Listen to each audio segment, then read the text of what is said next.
What up, world? Jared Gibb back at it. Sorry I didn't post yesterday. I have been consistent up until yesterday of posting videos for the 13 days that I've had this YouTube channel. So I apologize, especially to the people that actually support my channel and my movement that I'm trying to do here nationwide. I appreciate all of you, and I apologize for not posting.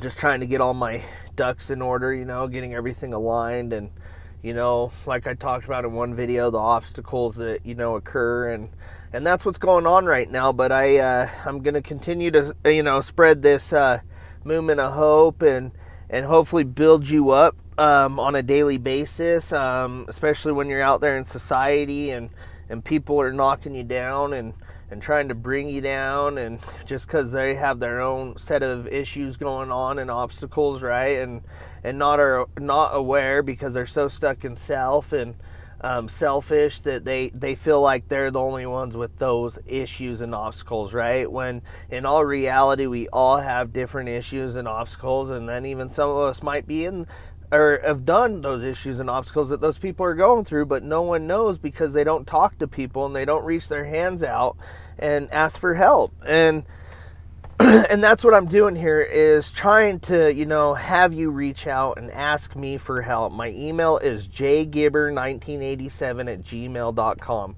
JGIBBER1987@gmail.com. So if you're really struggling and you need some help, I really advise you reaching out, and I'm going to do my best to help you. You got to meet me halfway. You got to put in the footwork. I can only help those that want to do work and not just have everything handed to them, because that's not been my experience. When things are handed to me, I don't appreciate them, and I just give up, right? But when things are hard and I got to work for it and I'm putting in the footwork, I appreciate everything a lot more. And it builds healthy self-esteem and self-confidence, and shows me that I can do anything that I put my mind to and that I put the action into. So if you're watching this, I'm not special. I'm no different than you. I just have guides like steps that are a solution to have me be a human among humans and an individual of society, and to give back what I've prided myself in and learning and understanding, and really getting in the core depth of who I am and understanding other people, right? And yesterday was a really spiritual day. It was sad. It was a day of growth. It was a day of understanding rather than being understood.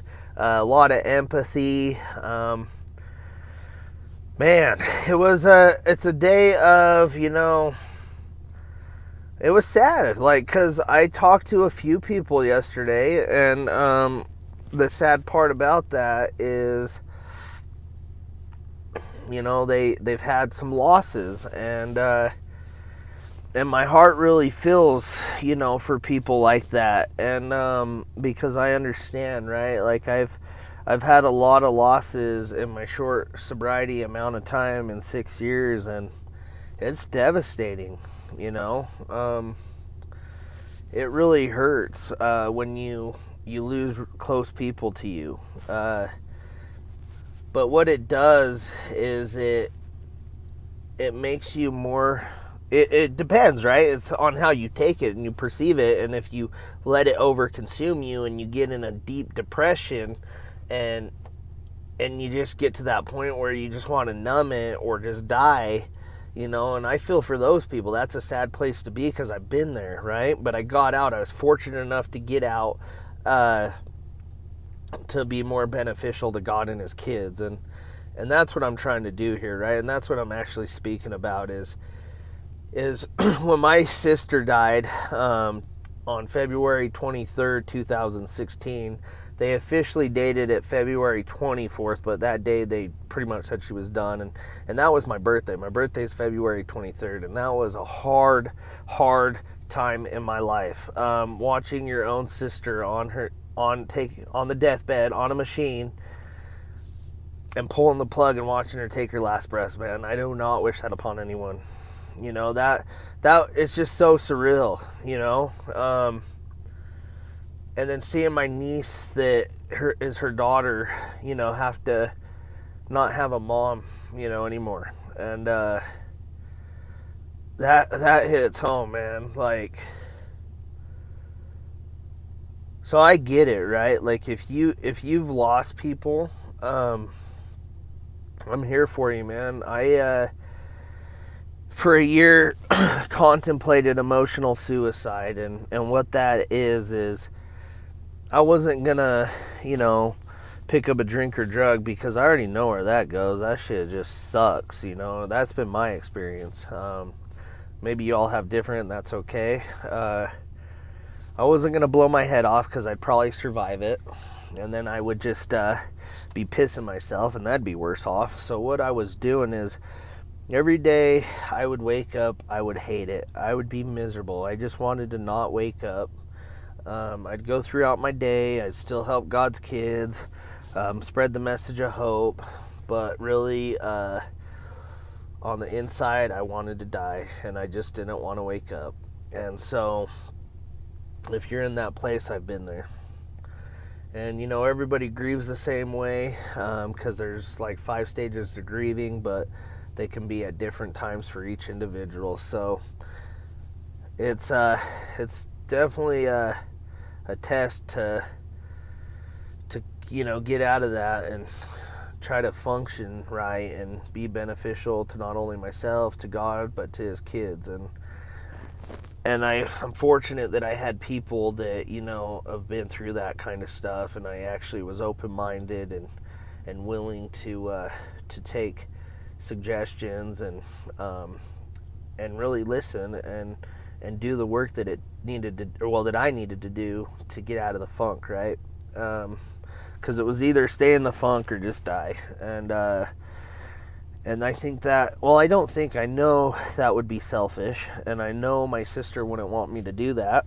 And so today I'm not living for my sister, myself, but I'm living for my sister and all my other friends and family members that didn't have the opportunity to live a fulfilling life. And maybe they did, I don't know. You know, that's between them and God. But I do know for myself that I'm here to help the people that are still here on earth. And that's why God put me here. And that's what I want to do here. So if you've lost some people, and you're really struggling with it, and it breaks my heart, because I know that pain, and I don't wish that upon anyone, but it's reality. It's going to happen. That's what we're promised, is death. And it just sucks, though, when it's so soon, you know, when you're so young. And say even you're a parent losing a kid, or, you know, you're just a younger person losing a close friend that's young like you. That's heartbreaking, man. And I'm here for all those people. I really do feel for you, and I love you all, and just know that you're not alone. And that's what I'm trying to get here, is that you're not alone, even though it might feel that way and seem that way, because it's so overwhelming and so powerful with the feelings and emotions. But that's what I'm trying to spread this message, is to let you know that I'm here, and I know other people that are here for you. So please reach your hand out and send me an email if this really hits home to you, because I have experience. It's not my opinion, it's that I have experience, and I've got through it.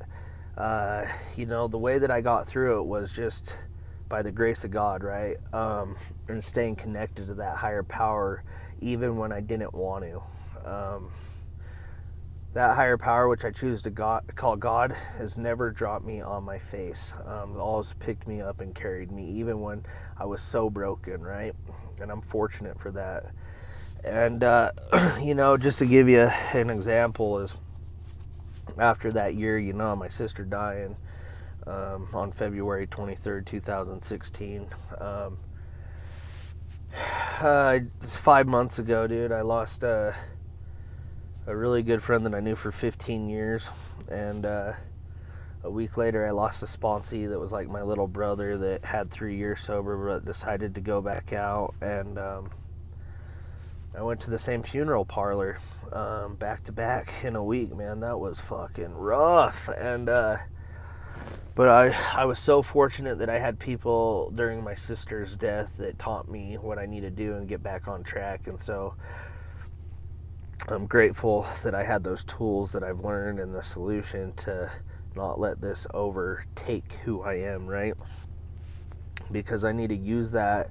It might sound bad, but I need to use that as a benefit for me to be more helpful to people that are still here, to have them live a happy, joyous, free, serene life that I get to live today on a daily basis as long as I choose to. I put in the footwork, I stay connected to God, and I continue to help his kids out and bring the message of hope, and that's what this movement's about. So if you like this video, please like it. If you have some feedback of what you liked, give it to me. What you want to hear more of or what I should work on, I would appreciate it.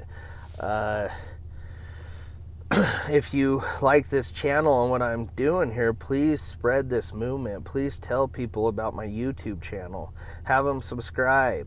J Gibber 1987, JGIBBER 1987, and thank you to all the ones that watch this and like them, and that I'm hopefully helping, and I appreciate all of you. I love you, and I love the future people that subscribe, and thank you, and more's to come. So you all have a great day.